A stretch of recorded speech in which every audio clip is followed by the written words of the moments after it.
Hey everyone. This talk is on Lisp tradition intelligent agents in Emacs using my Leonardo software individuals, which I've mistyped as I just wrote here, I see. Thank you to Sasha and everyone at EmacsConf and Emacs, I guess. Sorry that I was running late. I'm screwlisp.small-web.org. I run those one or two weekly shows for a long time, the Lispy Gopher Climate. I'm active on the Mastodon at screwlisp at gamerplus.org. I'm screwtape on lambda.mu.mud.org. And I ported, over the last kind of years to some extent, I ported Eric Sandwell's kind of system for developing intelligent software agents, which he finished working on in 2014. I got it working again around 2025 quite well, and we're kind of going to see that. But first, we're going to take a long arc, and we're kind of going to motivate this is the idea. You can see I'm using org mode, which I hope provides a good example for all the org mode oriented talks this conference. But you can also see that I'm using Eduardo Ox's EEV minor mode with org. But we can see a little bit of the difference between these two, and that will kind of evolve into my style with the agent communication in Emacs. So you can see I used EEV anchors as my Emacs headings. And so in EEV, you just evaluate eLisp expressions as sort of links to places, and an anchor will link you somewhere else in the document. So my table of contents links to my talk, I guess. And anchors kind of come in two halves, so that's why I built that, that unique table of contents experience there. What else am I going to say?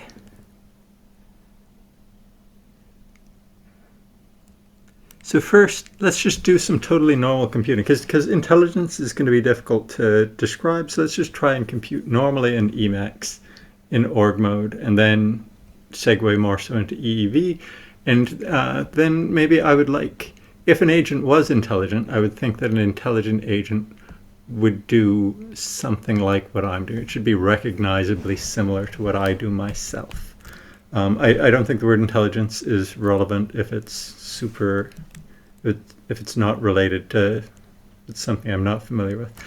Using Emacs as a human, reading headings from my article, using Common Lisp. Right, my friend Jeremy_List wrote actually a big project, but part of it was base64 encoding, and I just yoinked his C code for base64 encoding, I think.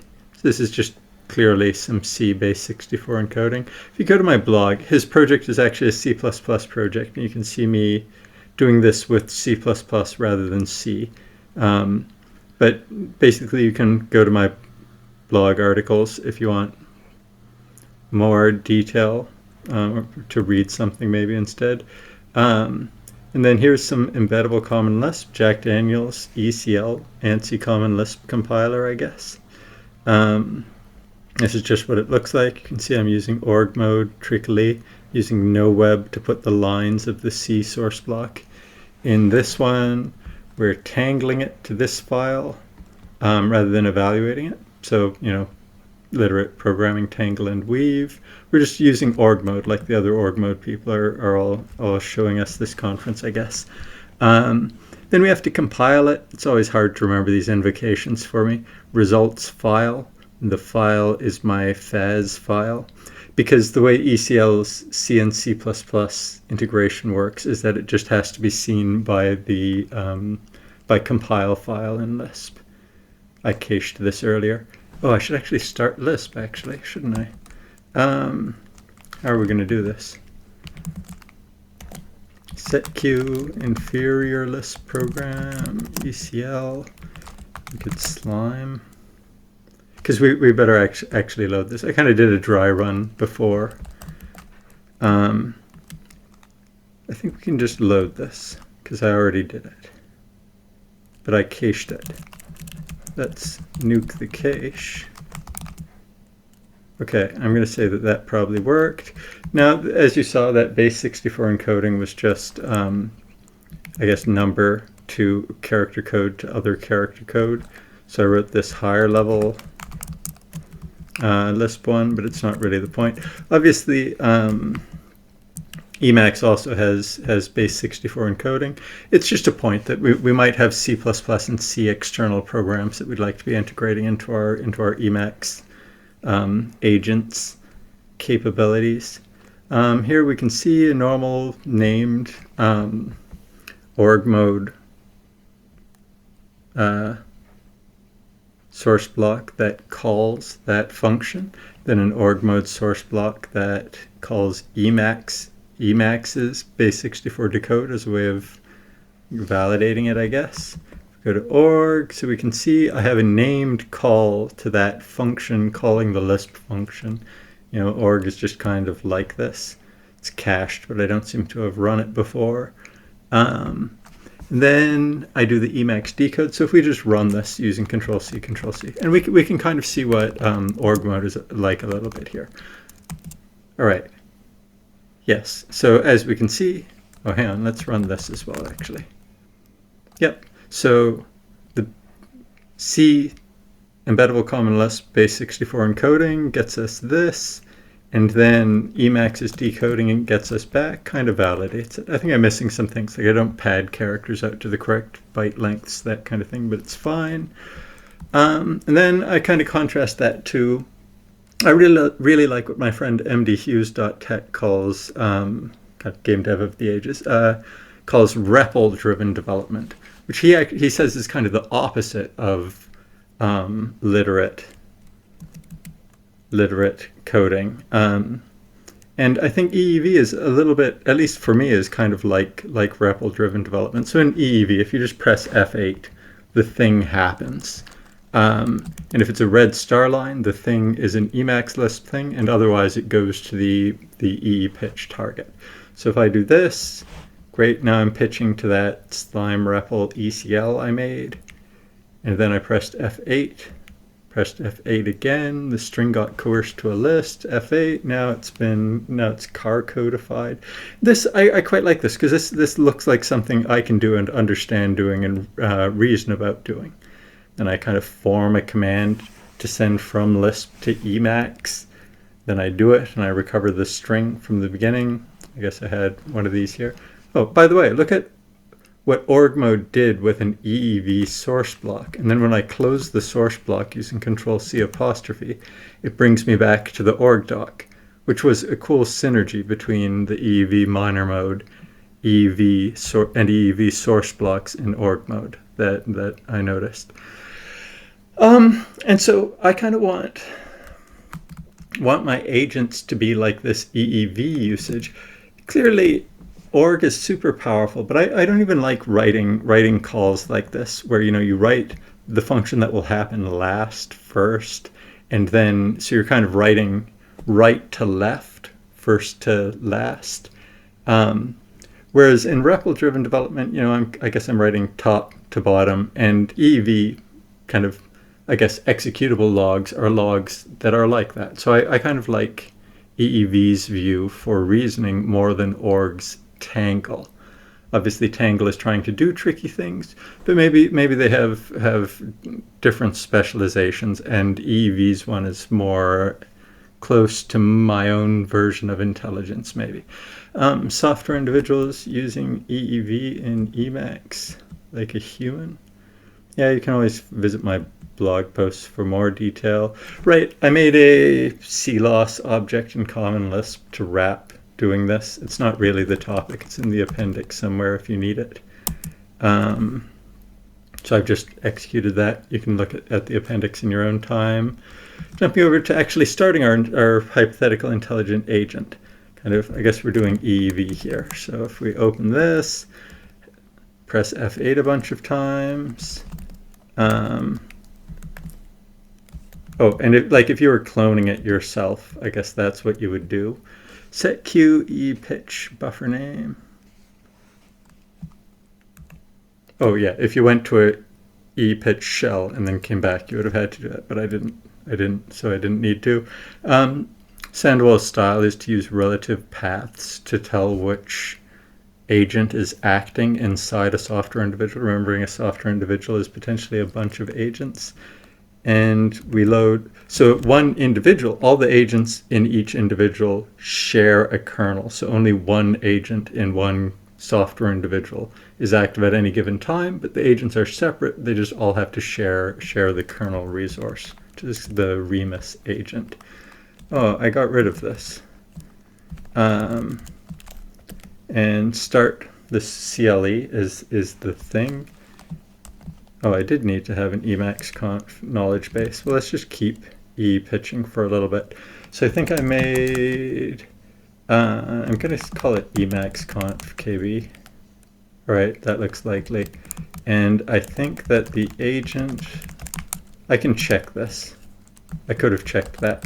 I could have done something like get EmacsConf KB contents. Yeah, and you can see there's a location inside it, which is agent1, which I assume is an entity file that I was working with before. And then what were we going to do? Oh yeah, back to the embeddable common Lisp. Oops. Embeddable common Lisp image.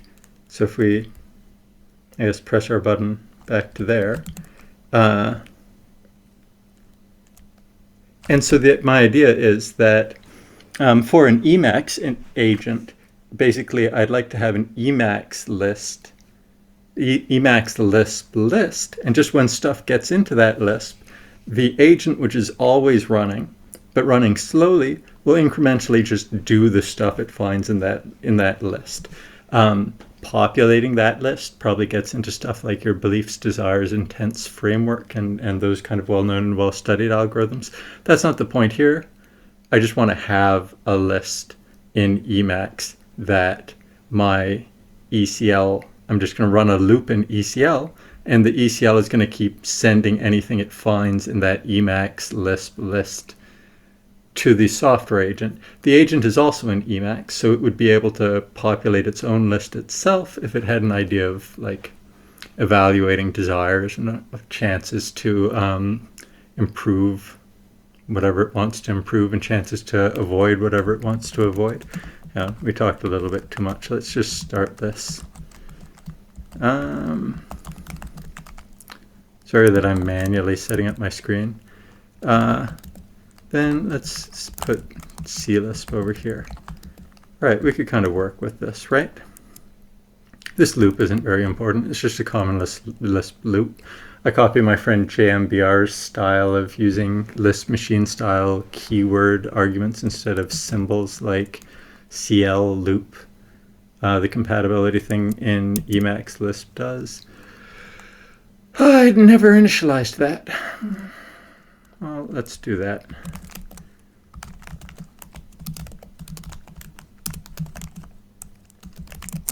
Okay, now we have the list.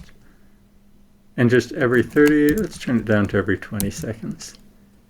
Hypothetically, it's going to put whatever it finds in there into there. And so I think, yeah, and now, great. So here I'm just going to fill it with stuff. And like this is quite quite interesting, I think. Or it just shows I can put a whole bunch of stuff into that list. Ideally, the agent would populate it itself with a BDI algorithm or something. But if we just put some stuff in there, we'll see that it will all get sent basically using EE-pitch, using Eduardo's EE-pitch internal machinery at least. And hence, it meets my requirement that it works exactly like I work. And then in EV, I just have to press Alt-E, don't I? Oh, it works via Emacs server, and I didn't start that. So if we server start, hopefully. And then ideally, things will just begin happening in this slime REPL CLisp agent. Oh, if this was still running.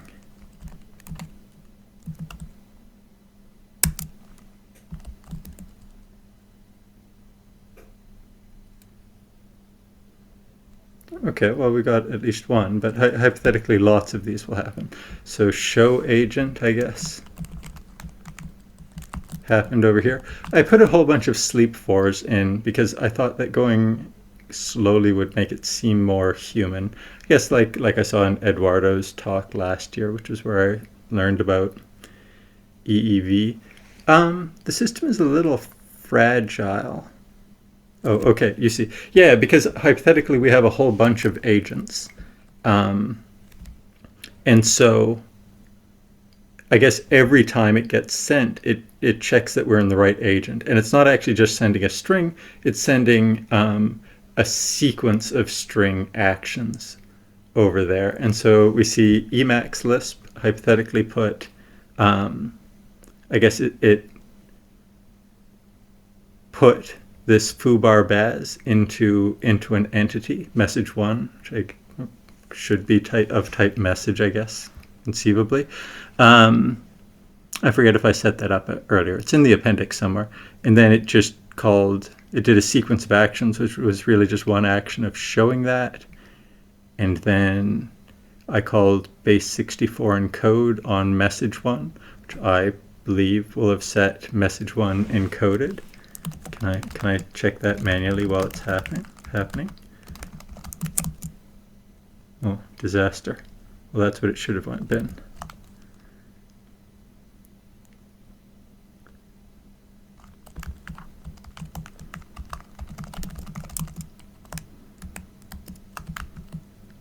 Oh, well, I did mention it was a little bit fragile. What if we put...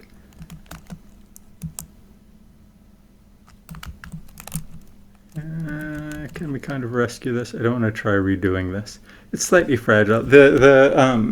What it would do, we can see the actions are kind of getting there, but somehow my message didn't end up getting encoded by that sequence of actions. So this decode will have also made the decoded one be null.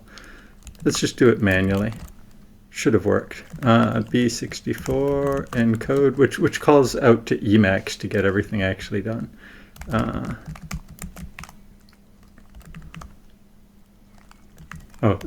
got interrupted by the agent. Well, if I do it manually, it worked. Hypothetically, the queue thing should have worked. Great.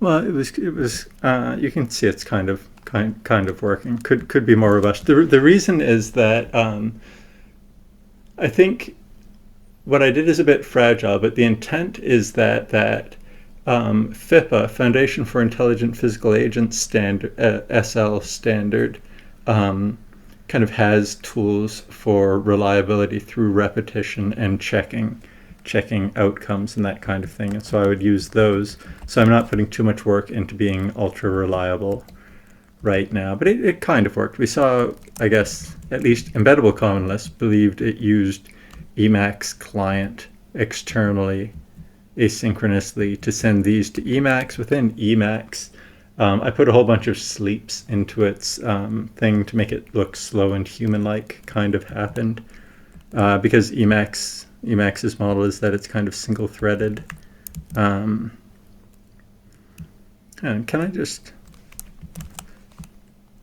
I bet if we run this again, it'll at least look like it's succeeding because I fixed the base64 encoding and so forth in the background. I wonder if it will.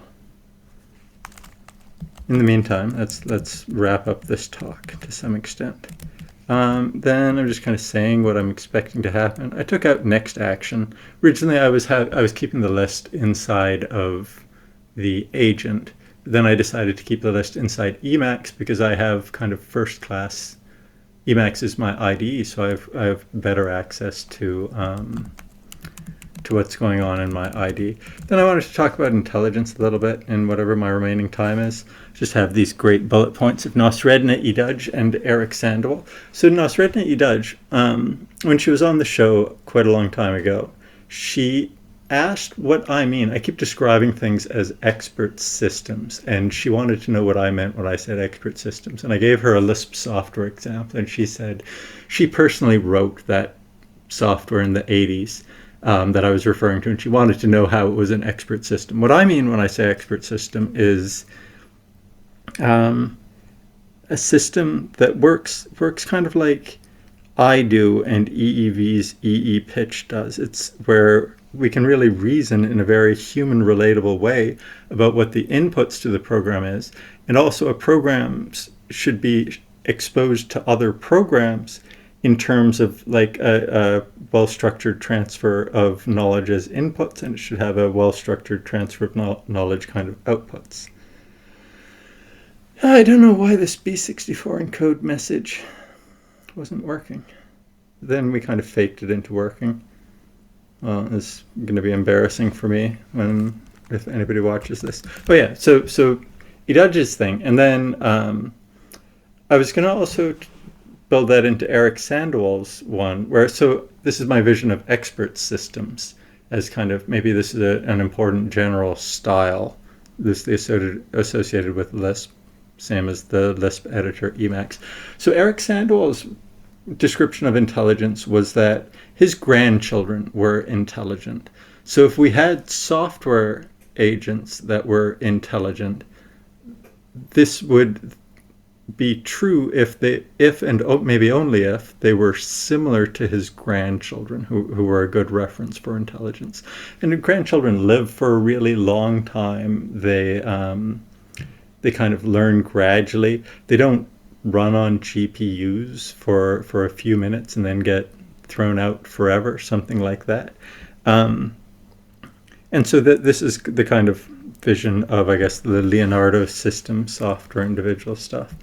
Well, you can see we kind of faked it into at least the show get message one decoded bits were working. I'm not sure what was happening with the eLisp ones that worked interactively, but then they didn't work in my loopy thing.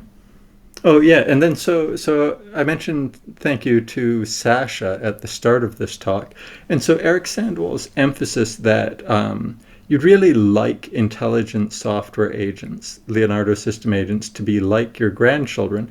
And I was talking to somebody, maybe to Ramin Honri, who's doing the Emacs talk this year, about Sasha's writing. And a lot of Sasha's writing is about kind of her experiences of life and technology, and especially raising A star and her observations of her, I guess, progeny A star's experiences of life and technology. And I would say, as well as being the Emacs News and EmacsConf doer that she is. Yeah, and so I think a lot of what Sasha is seen doing and concerned with are specifically what Eric Sandwell kind of identifies as the study of intelligence as such, as should apply to computing as well. So that was my kind of thought on Sasha, Eric Sandwell, and intelligence and Idaj. I have this note from Pete Spell. I didn't realize that Microsoft had announced that 2025 was going to be the year of the software agent. I only found this out in hindsight when I saw people crowing on the Mastodon about how Microsoft had basically declared that their year of the agent marketing campaign was a failure. Where basically people didn't like the same old web services, but now while you're formally kind of accessing a web service, the kind of web service that used to be called serverless web services, this kind of thing, but you're just being gibbered at by Microsoft Copilot while you're trying to use regular services. And people turned out not to like this. And I think that, as we can see in this agent, the agent really needs to be running on its own clock and independently of you. Like if you imagine your body is getting novel, slightly speculative instructions from your brain constantly throughout your entire waking day, quite slowly. And this is what an agent sort of should be like, and it should be And Sandoval wrote about this. Basically, computer programs aren't going to want to use human natural language with each other. There's nothing desirable about that. So you wouldn't have two kind of hypothetical Microsoft agents, which are just regular web services with a GPT model gibbering at you while you're trying to use the web service, pointed at each other. So I think we can see Microsoft kind of did the wrong thing with the word agent, allowing that agent is an overloaded term like static. Right, I'm going to stop this. I'm not going to try and fix this. Sorry, everybody. Thank you. Talk to you on the Mastodon. Hopefully see you on the show. See you at your conference talks. My blog has writing and examples of this with multi-agents, more C and C++ stuff, Lisp things. You're welcome to come on my show to be interviewed, however formally we do that. See everybody next time.